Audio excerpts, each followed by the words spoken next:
you'd say, oh my goodness, the Middle East was so far ahead in the ninth century, in the year 900, Yeah. or on up through the 12th century.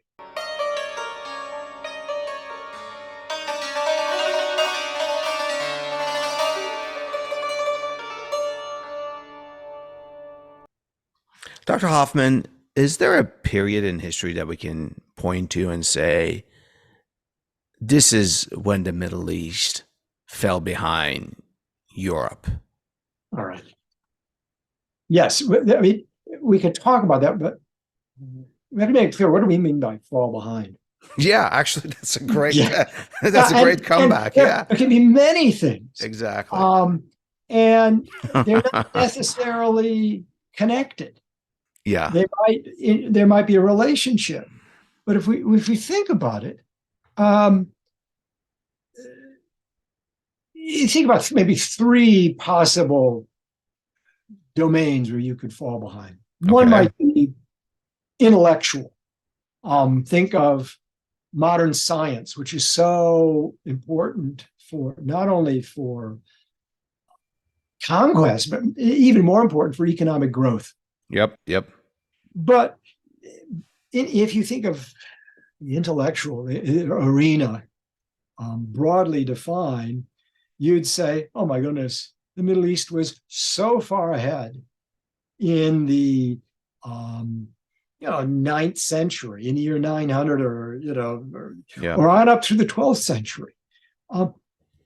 Yeah, I'm not a specialist in intellectual history. If you think of the flow of ideas, where did the West in the Middle Ages learn about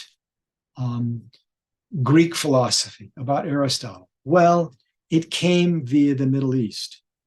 Yeah. And Yeah. Greek learning was translated into Arabic and then eventually into Latin in various places. That's how the West learned about Aristotle and Greek philosophy and Greek science. Now, but there's some interesting research that suggests that Arabic science writing declined in the 11th and 12th century, and for reasons that had nothing to do, for instance, with Islam necessarily, and more to do with politics and change. I can talk about that. Yeah. I'm intrigued now. How so? Why would the sort of All right. scientific writing? And there's further evidence of decline with the delay, at least in the Ottoman Empire, in using the printing press until the 18th century. And this Wait, is it not took my, the Ottomans that long to pick up yes, printing, the yeah, 18th century? yeah. And this is Oh, wow. research that some fellow economic historians and political scientists who do history have done. Um, I should mention their names: and Eric Cheney at Oxford, Metin Joskol, and Jared Rubin here at Chapman University. Metin Joskol's in Connecticut, and others. But what happened? It's it's a it's an interesting story, but and it's linked to politics. Yeah, And you keep on mentioning that. I'm how intrigued now. how okay, How? Yeah. think about this. Uh, what happened in a number of Middle Eastern states Mm-hmm. was that instead of establishing representative assemblies, something like a parliament, Yeah. to raise tax revenue. Okay, most of these tax revenue is spent on warfare. All right, this Yeah. comes back to the old model. Hey, how are you going to conquer? Well, you have to pay the soldiers. You have to buy the supplies and everything. You need tax revenue. And in much of Western Europe, may have eventually monarchs who arise from what were fighting warlords in up through the year 1000.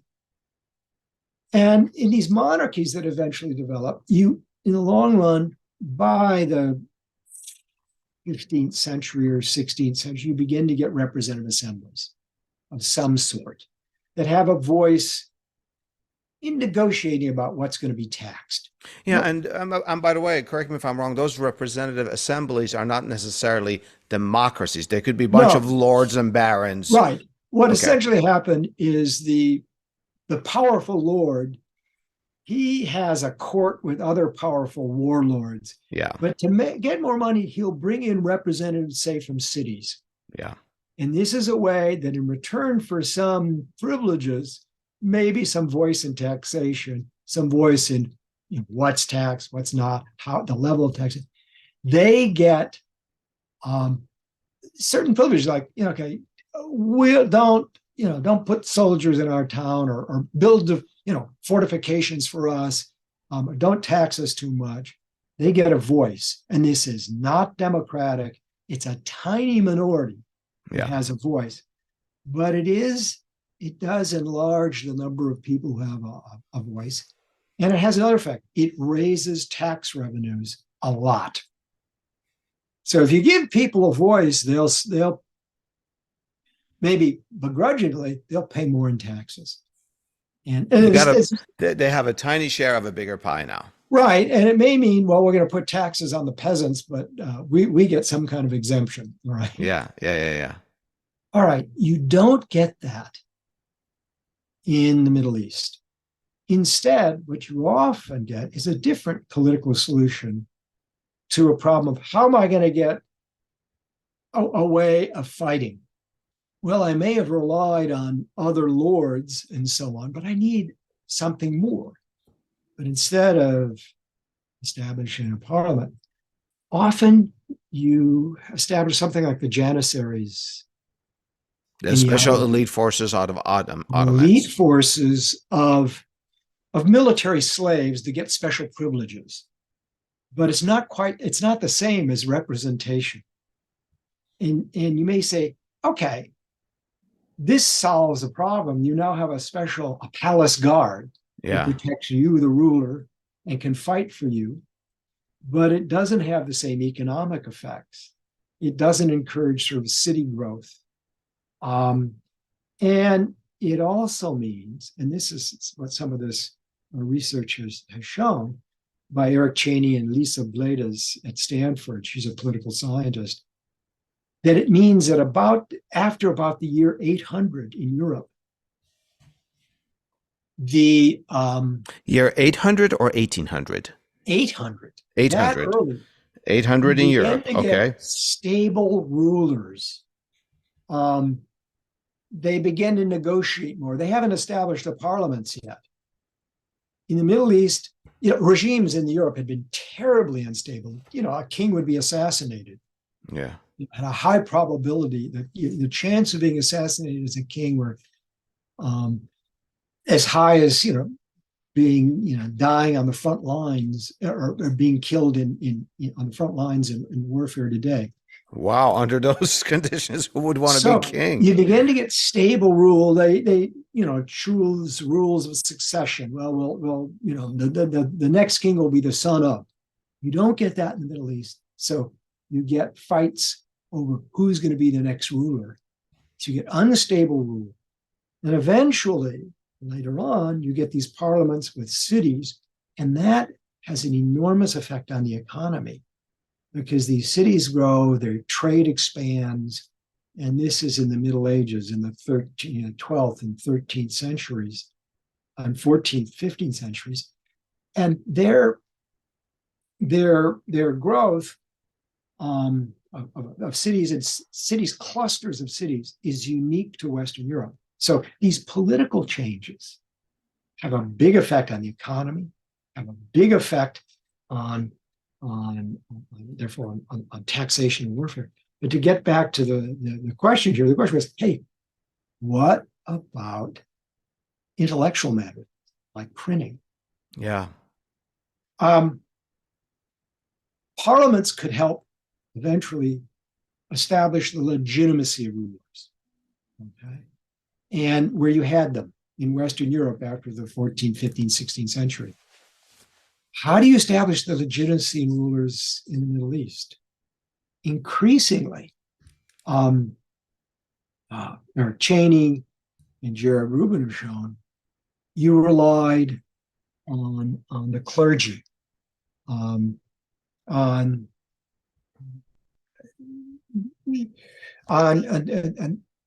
people who train to read the Quran and explicate Islamic law, and they become increasingly important.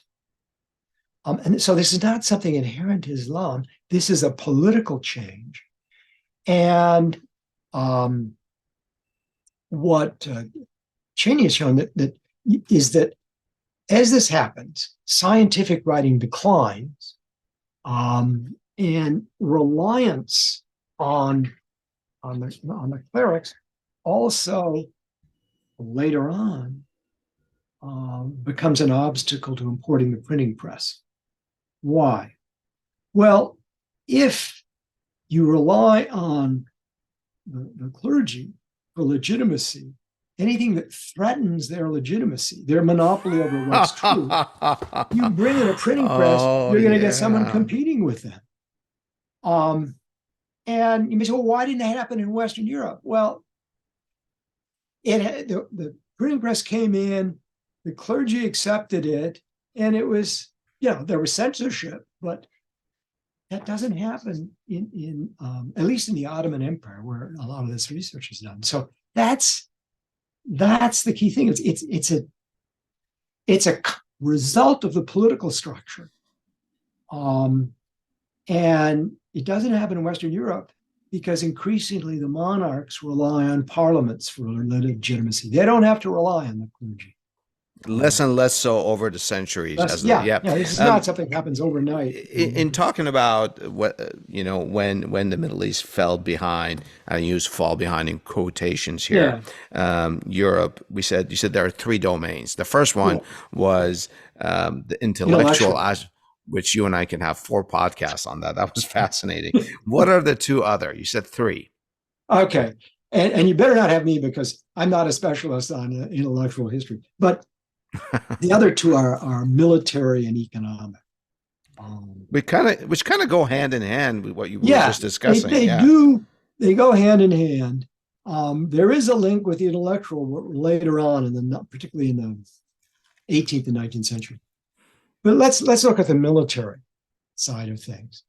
And you say, well, when does the Middle East fall behind, so to speak, militarily? Yeah. Well, you might say maybe about the year 1000, because after the year 1000, the expansion of Muslim forces reaches a limit. Okay, at least as far as Western Europe is concerned. And so they conquer Spain and they don't go beyond that. It's Andalusia. They don't go beyond that. Okay. And I don't quite agree with this. Because what about the Ottoman expansion into southeastern Europe, the conquest of the Byzantine Empire? That's the Eastern Roman Empire that lasts up to 1453. It's Greek speaking and so on, but the Ottomans overrun it, conquer modern day Istanbul, Constantinople in the Byzantine Empire, and they advance deeper into Europe in the 15th and 16th century. They threaten Vienna. So I think it's not the year 1000. It's maybe later. I mean, the Ottomans attack Vienna in 1683, but by then their forces are not as strong. They're not as big a threat.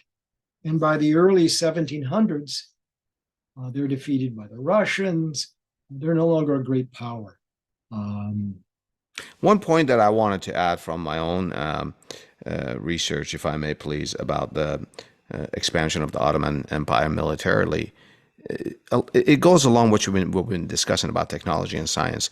Some of the major cannons, artillery that they used in the siege of Constantinople actually came from Europe. Yes. It came from Poland. It wasn't sort of ingrown indigenous technology from the Right. They Ottomans hired, themselves.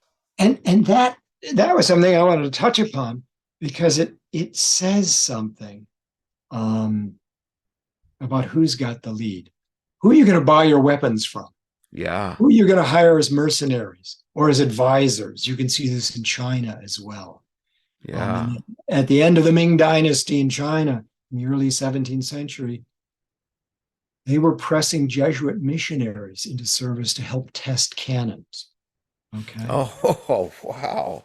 And so with the Ottomans, the fact that they were relying on they're either buying or hiring cannon founders in the West to make their cannons tells you something. There's a term from economics about this, which is maybe there's some jargon, revealed preference, but the idea is simple. Hey, if you have two things and you say, hey, I'm going to buy my cannon here and not there, what does it tell you about what's better? Assuming that the prices are the same. You call the term revealed preference? Revealed preference. Okay. Which is better? Okay. Or which do you like more? They weren't buying their, cannons from the, I don't know, Fatimi to the south. I mean, right. they were not the same with the Persians to the east. Yeah, I get it. And by the 18th century, they're buying naval ships from the West. So why? This says something about who's ahead. Even if you can't get the historians' smoking gun document. Yeah. That well, this is a good pun. These guys are ahead. There are claims that Ottoman authorities recognized that Western artillery and Western ships were better in the 16th century. This comes from Bernard Lewis, and I know his views may be controversial, but I think this notion of where do you get it, that tells you something. Exactly. Even though Bernard Lewis's some of his writings are controversial, it's still just a treasure trove of information. I recommend anyone to read it, even if you agree or disagree with it. And a delight to read. They really are. He's a great writer. I've read 2 of his books. I wanted to add here one element, maybe it's a sub-element to the 3 elements that you talked about: intellectual, military, and economic. What do you think, Dr. Hoffman, about strong institutions? You kind of touched on it. Parliament. It seems like, they'll say the Sultan or the Shah of Iran or the Mughal Sultan. I'm not sure what they would call him, or the Shah, the emperor of the Mughal Empire. They were more or less very much personalized governments, even though they had. I'd love to hear your take on that. You want strong institutions. Strong enough to provide security. And this would actually bring us into the 3rd element, the economic element. Yeah. You want them to provide security. You want them to protect your person, protect your property, secure property rights, secure ideas you have, inventions, all of that. But you don't want them to be so strong that they're threatening, that they're and that there's a risk that they will take your property, take your life, take your invention, without at least some kind of compensation. Yeah. And that's a big issue. And things like a parliament help here, because they potentially can limit the authority of a ruler. And it's worth keeping in mind, the Western rulers who create parliaments in the late Middle Ages of the 16th century, they are essentially terribly weak. They're much weaker than the Ottoman sultans. If I may add to that, or perhaps further refine it, what you're saying essentially is that the monarchs of Western Europe are weaker within their own domains in comparison to the monarchs of Asia in their respective domains. Yeah. And someone like Machiavelli would talk about this in the middle of the 16th century. He would say, the Sultan doesn't have to consult with, city leaders or parliaments. He can just Yeah, but that weakness obliged or forced these rulers to create a parliament, negotiate. In the long run, they got more tax revenue and they became stronger for it. But it was because there was some protection. And in the long run, that um, that hurt the Ottomans and the other powers in the Middle East. I mean, it's That's clear. really fascinating. And by the way, formation of parliaments and getting more taxes.